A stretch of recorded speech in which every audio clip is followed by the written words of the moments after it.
Nos dias de hoje, as mulheres ocupam um espaço importante no cenário mundial. Existem mulheres dirigindo grandes empresas, mulheres que comandam grandes decisões em diversos países e até mesmo como líder máximo em alguns países. Será que ainda podemos chamá-las de sexo frágil? Mas como era há 4.000 anos atrás? Será que tinham o mesmo poder?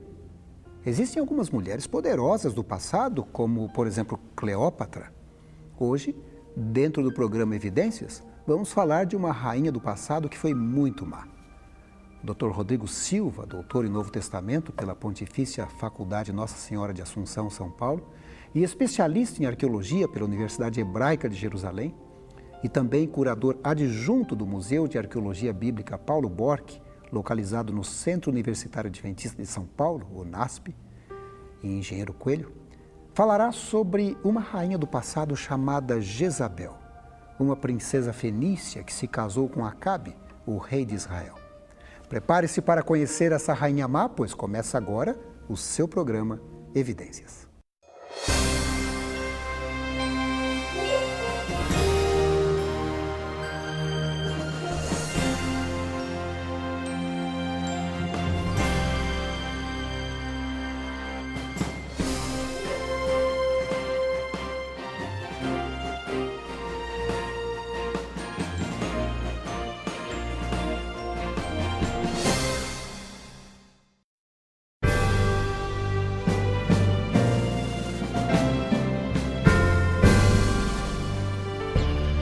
As mulheres nas últimas décadas estão conquistando cada vez mais o seu merecido espaço no mundo da política, dos negócios e da ciência. A história finalmente parece estar reconhecendo o valor daquelas que foram, erroneamente, chamadas de sexo frágil. Mas se folhearmos as páginas da história da civilização humana, veremos que a participação ativa de mulheres nos negócios e na política tradicionalmente chamada masculina é muito mais antiga do que imaginávamos. Só para você ter uma noção, há pouco mais de 4.000 anos, isto é, bem antes do surgimento da ciência moderna ou da participação de mulheres no mundo acadêmico, uma sacerdotisa da Babilônia chamada Enhedu-Aná, filha do imperador Sargão de Acade, ajudou a decifrar as estrelas e desenvolver calendários políticos e religiosos.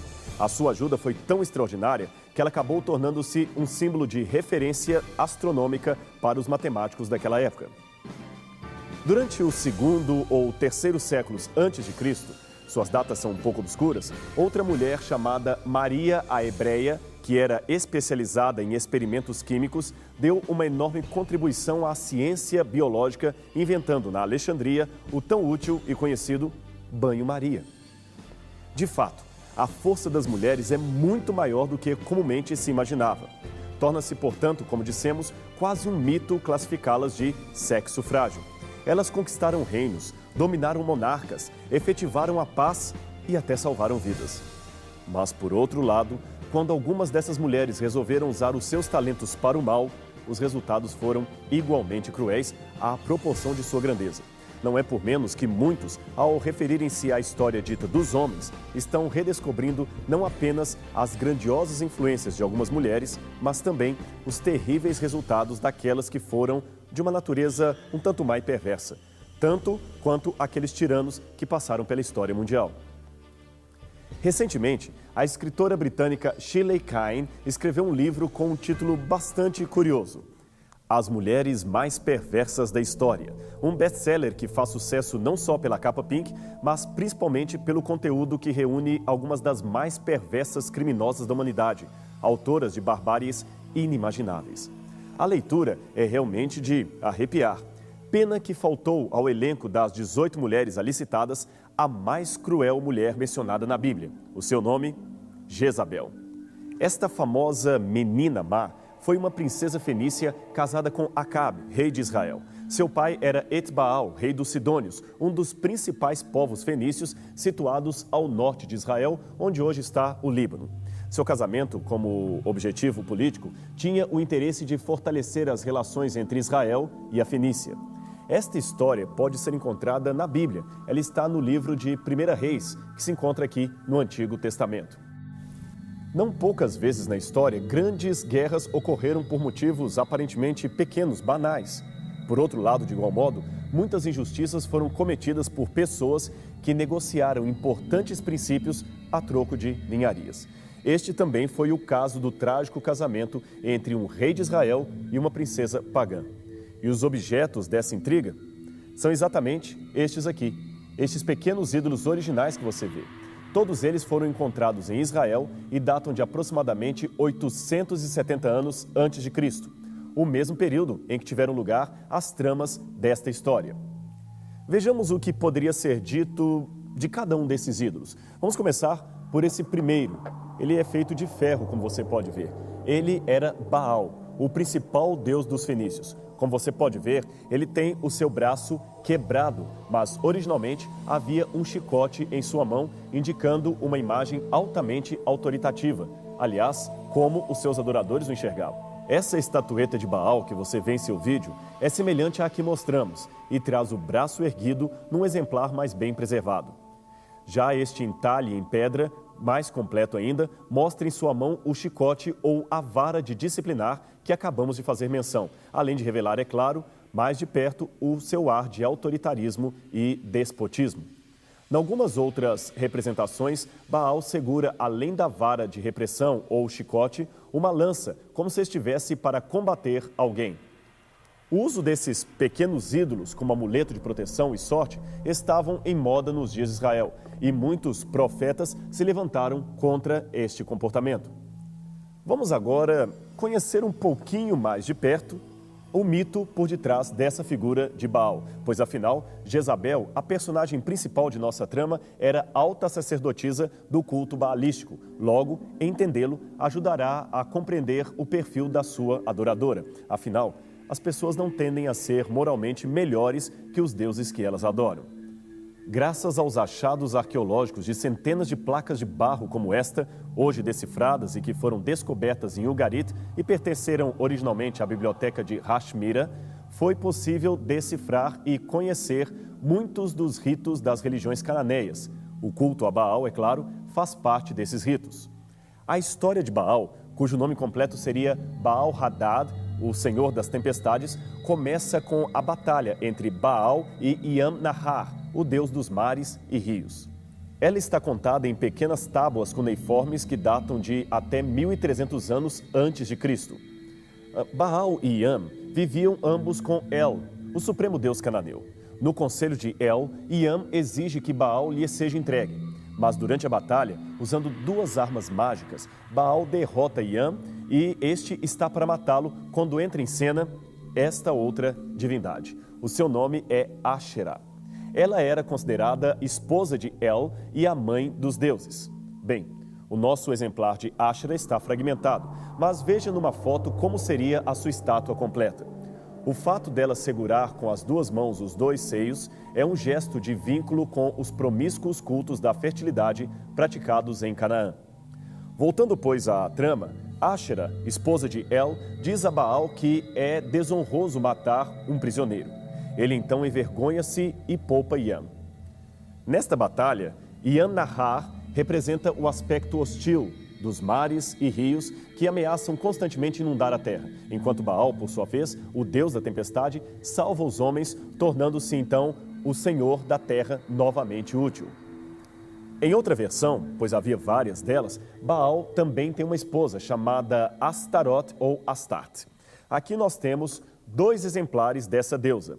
Uma na versão persa, onde claramente se vê o gesto de segurar os seios como símbolo de fertilidade. E a outra, é claro, mais simples, em forma de um pingente, em que a pessoa poderia levar pendurado ao pescoço como amuleto de proteção.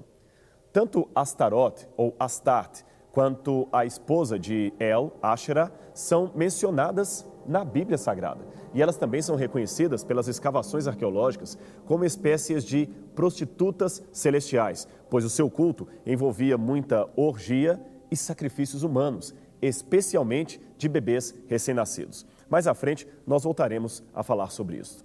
Numa outra versão, todos esses personagens celestiais são envolvidos numa luta cósmica que até parece ecoar a mesma tradição da Bíblia, em que Yahweh, o Deus de Israel, vence a Satanás, descrito como um monstro ou serpente marinha, chamado em hebraico de Leviatã. ele o lança simbolicamente no mar e faz com que este o engula. Este relato está no Salmo 74, versos 13 e 14 e também no Salmo 104, verso 26. Bem, na versão cananita do conflito, Baal mata o dragão de 7 cabeças chamado Lotan, que alguns linguistas equivalem ao termo Leviatã, que aparece no texto hebraico dos Salmos. Este antigo desenho cananita mostra a cena em que Baal luta com o dragão Lotan, aqui descrito como um dragão de 7 cabeças.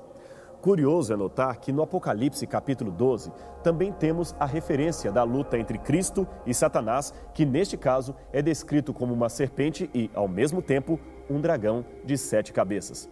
Isto pode ser um bom indício de fonte única para as mesmas histórias, para ambas as histórias, uma, é claro, distorcendo a outra. Mas, na versão cananita, Baal sofre uma derrota. Ele morre e tem de descer ao mundo de Mot. Mot seria o deus da morte e da esterilidade. Quando Deus El fica sabendo do destino do seu filho, ele desce do seu trono, veste uma tanga e retalha as faces, mas não pode redimir o filho. Então Anat, irmã e amante de Baal, é aquela que deixa o reino divino e vai em busca dele no inferno. Ela encontra o seu corpo e consegue ressuscitá-lo com a ajuda dos seus amigos, Shemesh, o deus Sol, e também de Astarte, a esposa e deusa da fertilidade. Mas ele é fadado a repetir todos os anos a sua morte e a sua ressurreição, ocasionando que a vegetação e a chuva se tornem escassas no período da seca, época em que ele estaria morto, e voltem a cobrir a paisagem apenas no final do ciclo, quando ele ressuscitaria e copulava com a sua esposa Astarte, resultando assim numa colheita farta para todos os agricultores. A fim de promover o sentimento religioso do povo e honrar os deuses, assegurando, é claro, a ressurreição de Baal, sem a qual não haveria colheita, foram instituídas então as festas que apelavam sobretudo para o impulso procriador e a licenciosidade, o que incluía, é claro, a prostituição masculina e feminina. Neste típico relevo da época, você vê Astarte, após relacionar-se com Baal, oferecendo trigo em cima de 2 animais de carga, símbolo da abundância e da colheita naquele ano. Antes ainda de entrarmos na história de Jezabel, é importante notar que o culto a Baal e outros deuses foi uma prática proibida por Deus desde a chegada dos hebreus em Canaã, mas que, infelizmente, contaminou não poucas vezes os seus descendentes, que agora habitavam naquela terra. O próprio rei Salomão, embora fosse um monarca sincero e tivesse o privilégio de construir o templo judeu, casou-se com várias mulheres cananitas a fim de obter alianças políticas, e o resultado foi que ele mesmo cedeu às práticas religiosas de algumas de suas esposas. Mais tarde, seu filho Jeroboão se rebelou contra o pai e iniciou uma adoração pagã em Tel Dan, no norte do país. Neste entremeio, vários reis como Ezequias e Josias pediram perdão a Deus e tentaram reformar a religiosidade do povo. Sacerdotes piedosos também participaram da restauração. Mas, finalmente, surgia outro rei espiritualmente fraco em seu caráter e a idolatria voltava a imperar sobre o reino, agora dividido de Judá e Israel.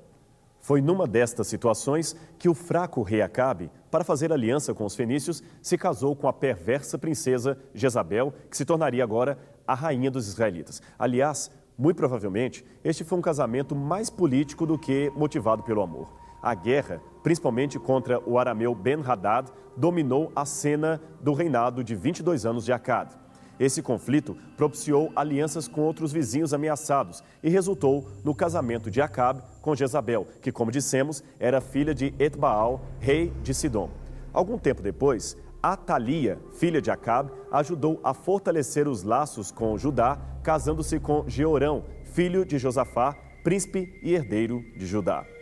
Jezabel era alta sacerdotisa de Astarte, a esposa de Baal, mas não se limitou a isto, pois combateu o culto ao Deus de Israel, recolheu dinheiro público para sustentar a religião dedicada a Baal e pagar ainda o salário de 450 profetas ou sacerdotes de dedicação exclusiva ao culto a este Deus.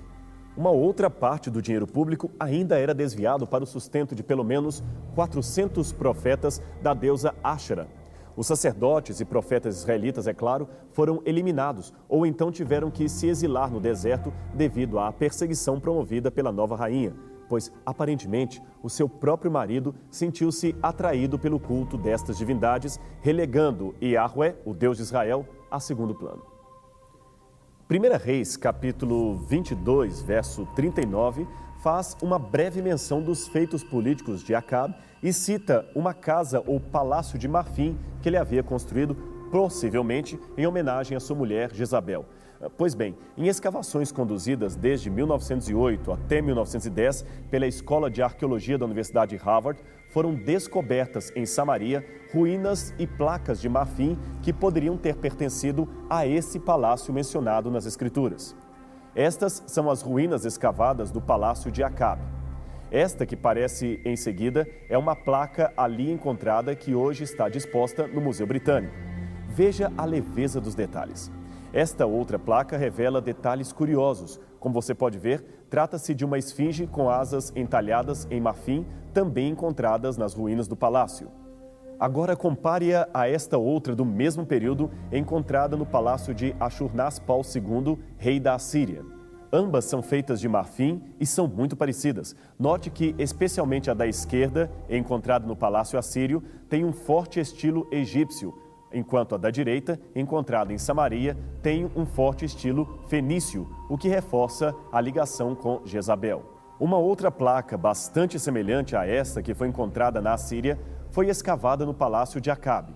Ela não somente traz o estilo de uma mulher fenícia olhando pela janela, como também nos faz lembrar a passagem que diz: tendo Jeú chegado à cidade de Jezreel, Jezabel, assim que o soube, se maquiou, enfeitou seus cabelos e ficou olhando pela janela. 2 Reis, capítulo 9, verso 30. O achado de várias ossadas de criança perto do palácio pareceu ser um indicativo de que Jezabel, como já dissemos anteriormente, patrocinava o sacrifício de crianças no culto a Baal. Não é por menos que Cleitarcos, um historiador grego do IV século a.C., descrevia nestes termos a prática comum, ainda em seu tempo, de sacrificar crianças a deuses pagãos, especialmente Baal, que ele mescla com Cronos. Além da reverência a Cronos, Baal, os fenícios e especialmente os cartaginenses também desejam obter grandes favores dos deuses. Portanto, eles oferecem como voto um dos seus filhos, queimando-o como sacrifício à divindade. Isto se eles são bem-sucedidos em obter o que desejaram. Também no palácio de Acabe foram encontrados 75 cacos de argila com inscrições semelhantes à dos moabitas, onde se lê bilhetes e recibos do dia a dia. Num deles está escrito o seguinte: no 9º ano de Shaftã para Baal-Zamar, uma jarra de vinho fermentado. Noutra, ainda encontramos o seguinte: vinho de qualidade da vinha da colina. Ora, essas inscrições lembram a vinha de Nabod, descrita em 1 Reis, capítulo 21, versos 8 a 16, como um terreno cobiçado por Acabe e que Jezabel, para dar de presente ao marido, mandou que matassem o antigo proprietário. Ela era uma mulher, de fato, sem qualquer escrúpulo em suas ações políticas. Recentemente, um novo achado parece ter trazido novamente Jezabel para o centro dos holofotes arqueológicos. É que há mais ou menos uns 40 anos, este antigo selo real, adquirido no mercado de antiguidades, permaneceu praticamente anônimo na coleção do Museu de Israel, sem um contexto histórico que o identificasse mais de perto.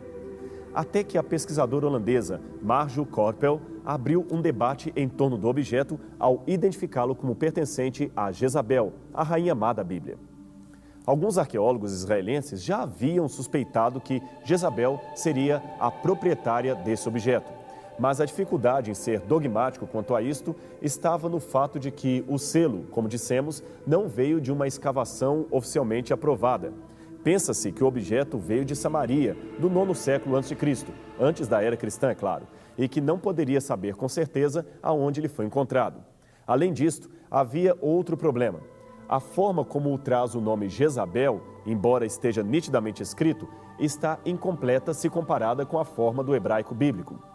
Num artigo publicado na Biblical Archaeology Review, a doutora Korpel defende por que acredita ser este o selo de Jezabel. Primeiro, o tamanho excepcional do artefato. Segundo, sua forma autenticamente real. Terceiro, traços que indicam ter pertencido a uma princesa ou rainha fenícia. Quarto, o estilo da escrita, que parece pertencer ao tempo de Acabe. De fato, esses elementos reduzem, por meio de eliminação, as possibilidades de se tratar de outra proprietária que não Jezabel. E quanto ao nome do proprietário?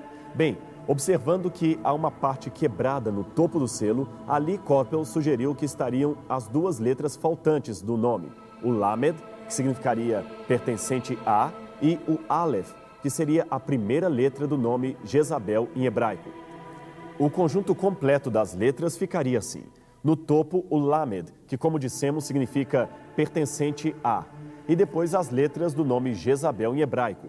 O Aleph, sem correspondente em nosso idioma, o Iod, que equivaleria ao Y ou J, o Zain, que seria o nosso Z, o Beit, que corresponderia à letra B, e, finalmente, o Lamed, que no final da palavra seria uma simples equivalência do L. Lembrando que o hebraico antigo não tinha vogais, aqui temos La Jezabel, pertencente a Jezabel. É claro que uma certeza absoluta ainda é algo que não podemos ter quanto a esta identificação, mas as chances científicas da hipótese de Coppel ser realmente correta são muito elevadas. Segundo a Bíblia, a resistência local contra esta política religiosa de Jezabel e o fraco rei Acabe foi liderada pelo profeta Elias. Numa espécie de concurso religioso levado a cabo no Monte Carmelo, Elias derrotou todos os profetas de Baal que morreram, pretendendo desta forma o livro de Reis mostrar que o Deus de Israel era a única divindade digna de adoração. Quando Jezabel soube disto, ficou furiosa, pretendendo mandar matar Elias, que teve que fugir para Judá. Mas o seu fim foi bastante trágico. Um comandante chamado Jeú liderou uma revolta contra a família real, na qual matou o filho de Jezabel, Jorão. Quando Jezabel soube da revolta, pintou os olhos, adornou a cabeça e ficou desafiando ou tentando seduzir Jeú da janela do seu palácio. Este orientou os eunucos da rainha que a jogassem pela janela. Jezabel morreu, tendo seu sangue atingindo as paredes e os cavalos. Uns cães que por ali passavam devoraram o corpo da rainha, que assim selou tristemente os últimos momentos de sua vida.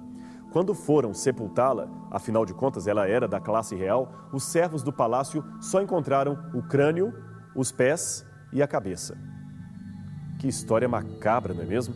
Talvez alguém pergunte por que a Bíblia preservou um relato assim tão cheio de atrocidades.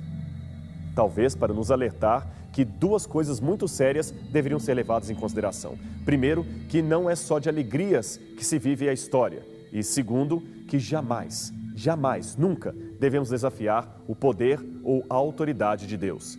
Se assim o fizermos, como Jezabel, até poderemos ter um tempo de aparente vitória. Mas o preço que se pagará no final da jornada é muito amargo e não compensa a rebelião empenhada contra o Altíssimo.